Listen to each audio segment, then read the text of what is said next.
जय हिंद गाइस, मैं मोहित एक बार फिर से स्वागत करता हूँ आप सभी का डिफेंस टॉक विद मोहित में।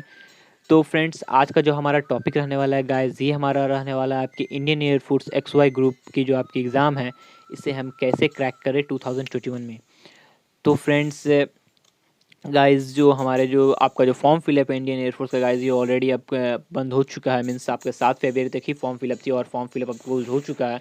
तो अब जो आप बात आती है कि हम कैसे अपना प्रिपरेशन स्टार्ट करें, हम अपने आप को कैसे प्रिपेयर रखें कि हमारे एग्ज़ाम जो है इस बार कोई किसी भी हालत में मीन्स हम क्रैक कर ही जाएँ। तो गाइस, इस वीडियो में आप लोगों को इसी बारे में आज बताने जा रहा हूँ। तो आप इस वीडियो में अंत तक बने रहिएगा ताकि आपको थोड़ी हेल्प मिल जाए इस वीडियो के थ्रू। और फ्रेंड्स, अगर आप इस चैनल पे अब तक नए हो तो गाइज़ चैनल को सब्सक्राइब जरूर कर लीजिएगा, क्योंकि गाइज़ मेरे चैनल पे आप लोगों को इसी तरह की वीडियो मिलती रहती है। और आपकी जो है वाई ग्रुप की कंप्लीट आपको कोर्स मेरे चैनल पे मिलने वाली है गाइज़। आपको 2-3 डेज़ के बाद आपको रेगुलर क्लासेस मिलने वाली है, क्योंकि मेरी कुछ पर्सनल रीजंस है, अभी मैं इसीलिए आपको वीडियो प्रोवाइड नहीं करा पा रहा हूँ आपको क्लासेस के। तो गाइज़ 2-3 दिन के बाद से आपको रेगुलर क्लासेस मिलेगी। तो आज जो हम डिस्कस करने जा रहे हैं, चलिए हम सीधा टॉपिक पे आते हैं बिना टाइम वेस्ट किए हुए। तो गाइज़, सबसे पहले तो आपको करना है, आपको पहले जो है, अगर आपके टारगेट वाई ग्रुप है तो आपको वाई ग्रुप के पहले पूरी सिलेबस नोट डाउन कर लेनी है कि आपकी सिलेबस क्या है। और अगर आपका टारगेट एक्स ग्रुप है गाइस, तो आप पहले एक्स ग्रुप के पूरी सिलेबस को नोट डाउन कर लीजिए एक कॉपी में। उसके बाद आप अपनी स्ट्रेटजी बनाइए।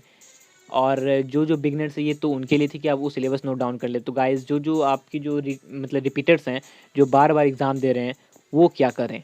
तो उन्हें सबसे पहले जो है अपनी कमज़ोरी को एनालाइज़ करना पड़ेगा कि उनकी कमज़ोरी क्या है। वो बार बार कौन से सब्जेक्ट में फ़ेल हो रहे हैं और कौन से सब्जेक्ट उनकी मजबूत है। तो गाइज़, मैक्सिमम जो कैंडिडेट्स करते हैं, जो उनका सब्जेक्ट स्ट्रॉन्ग रहता है, वो उसी पे फोकस करते रहते हैं। मीन्स वो उसी को और भी स्ट्रॉन्ग बनाते रहते हैं। वो जो वीक पोर्शन है उस पे वो काम नहीं करते हैं। तो गाइज़, आपको ऐसा बिल्कुल नहीं करना है। सबसे पहले आप अपने अपने आप को एनालाइज़ कीजिए कि मेरा कौन सा सब्जेक्ट कमज़ोर है, मैं बार बार कौन से सब्जेक्ट में आउट हो रहा हूँ। अगर आप बार बार इंग्लिश में आउट हो रहे हो तो अभी से आपको इंग्लिश पे फोकस थोड़ा ज़्यादा रखना पड़ेगा। आपको रेदर दैन कि आपकी जो मजबूत मीन्स जो आपकी स्ट्रॉन्ग पोर्शन है, आप उसे छोड़कर आप मीन्स आपको स्ट्रॉन्ग पोर्शन पे काम करना है, लेकिन आपको मेन फोकस आपको जो आपकी वीक पोर्शन है आपको उस पर रखना पड़ेगा। तो उसके बाद तो अब आती है बिगनर्स के लिए। तो बिगनर्स गाइस, सबसे पहले तो वो ऑफिशियल साइट पे चले जाएँ इंडियन एयरफोर्स की। इंडियन एयरफोर्स की ऑफिशियल साइट पे चले जाएँ, वहाँ पे उनको कंप्लीट जो है सिलेबस मिल जाएगी। आपको ये 3 डॉट पे जाना है। ये जो 3 डॉट है, यहाँ पे आपको जाके आपको यहाँ पे कैंडिडेट टैब मिलेगा।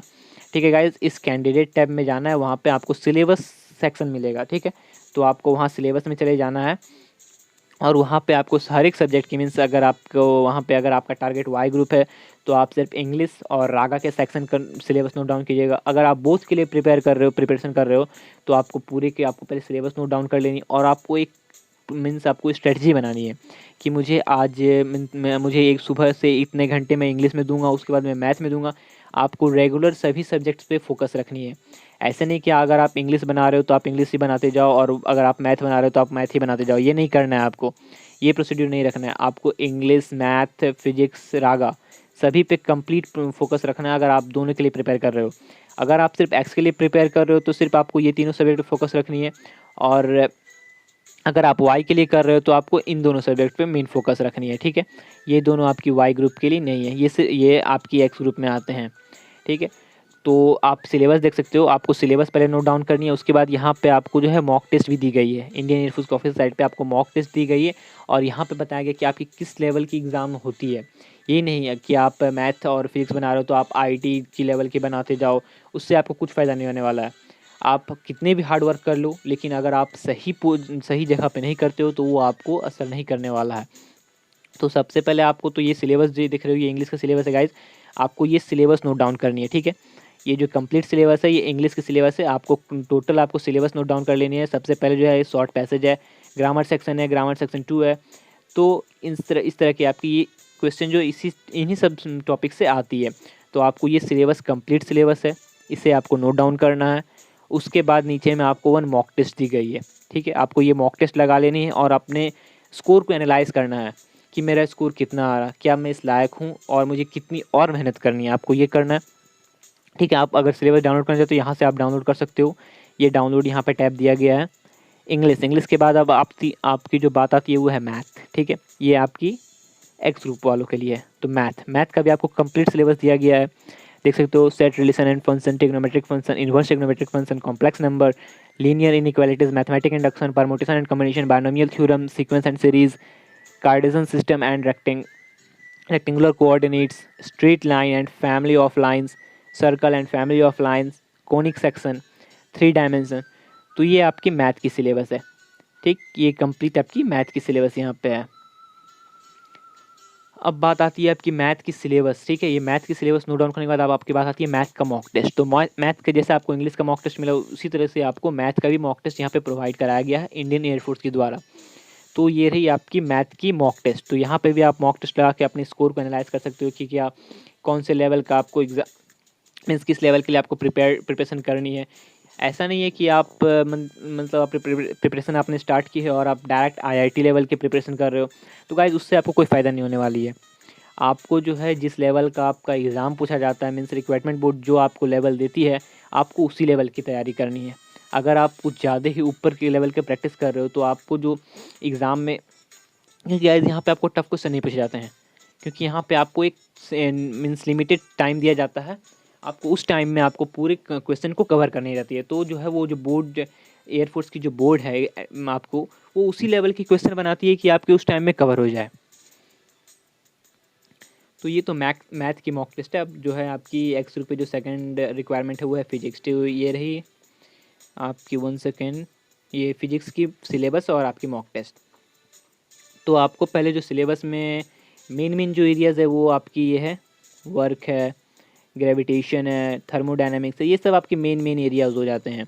तो ये सब फिजिकल वर्ल्ड एंड मेजरमेंट, इससे आपकी 1 क्वेश्चन हर एक एग्ज़ाम में फिक्स रहती है। आपकी मिनिमम 1 मार्क्स की क्वेश्चन तो यहाँ से मंस आना ही आना है।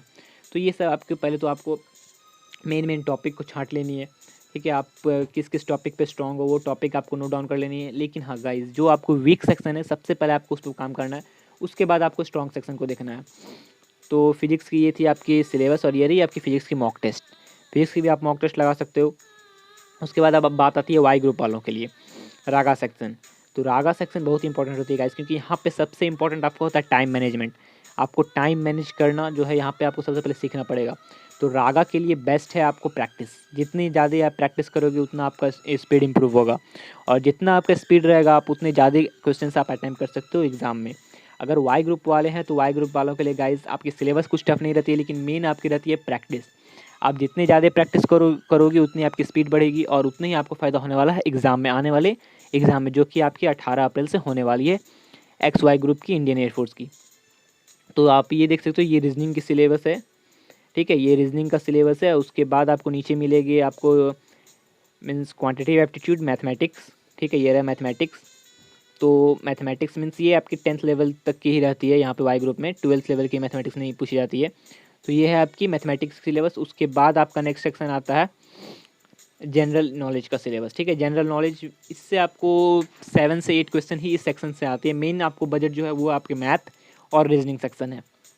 अगर आपका मैथ रीजनिंग स्ट्रॉन्ग है तो आप रागा सेक्शन इजीली क्लियर कर जाओगे, क्योंकि आप अगर जनरल के आप सारे क्वेश्चन छोड़ भी देते हो फिर भी आपको कोई दिक्कत नहीं, क्योंकि आप 22 में 22 अगर आप करेक्टली अटैम्प्ट करते हो मैथ और रागा के रीजनिंग की, तो आपका रिजल्ट कंफर्म है कि आपका क्लियर होना ही होना है। लेकिन गाइज आप इस सेक्शन पे भी ध्यान दीजिए, क्योंकि ये सेक्शन आपको जो है स्पीड मीन्स इस सेक्शन में सबसे कम टाइम लगता है। जीके की जो सेक्शन रहती है उसमें आपको सबसे कम टाइम लगता है और सबसे ज़्यादा आप मार्क्स उठा सकते हो। मीन्स 8 नंबर है, आप 8 नंबर 1 मिनट के अंदर आप वो आठों क्वेश्चन अटैम्प्ट कर सकते हो, अगर आपको सारे क्वेश्चन आते हो तो ये तो थी गाइज वाई ग्रुप वालों के लिए बात। तो आपको इसी तरह की आपको स्ट्रेटजी अपनानी है, और इसी अगर आप स्ट्रेटजी, एक कंप्लीट स्ट्रेटजी अगर आप अपनी रूटीन बना लेते हो कि मुझे आज इस सब्जेक्ट पे फोकस करनी है, कल मुझे इस सब्जेक्ट को बनाना है, तो आपको जो है वाई ग्रुप में आपको कुछ दिक्कत नहीं होने वाली है। और एक्स ग्रुप के लिए भी आप अगर स्ट्रेटजी अच्छे से बना सकते हो तो एक्स ग्रुप में भी कोई दिक्कत नहीं होने वाली है। और गाइज अगर आपके अड़ोस पड़ोस में कोई ऐसे मतलब भैया हो या फिर कोई दोस्त हो आपकी जो एक्सपीरियंस हो, मीन्स जो 1-2 बार आपकी इंडियन एयरफोर्स की एग्ज़ाम दे चुके हैं और उन्हें एक्सपीरियंस हो कि किस तरह के क्वेश्चन आते हैं, तो आप उनसे डिस्कशन ज़रूर करें, क्योंकि गाइज़ आपको भी जो है कुछ आइडिया मिल जाता है कि हमें इस लेवल की तैयारी करनी है और इस पोर्सन से ज़्यादा क्वेश्चन आते हैं। तो आपको इसी तरह के आपको यही स्ट्रेटजी अपनानी है और इस बार आपकी एक्स वाई ग्रुप की एग्ज़ाम 110% क्लियर होनी ही होनी है। तो ये थी हमारे आज के strategy means air force X Y group के स्ट्रैटेजी पे कुछ डिस्कशन। तो उम्मीद करता हूँ ये वीडियो आप लोगों को इन्फॉर्मेटिव लगा हो और हेल्पफुल लगा हो। तो फ्रेंड्स मिलते हैं अगली वीडियो में, तब तक के लिए जय हिंद, जय भारत।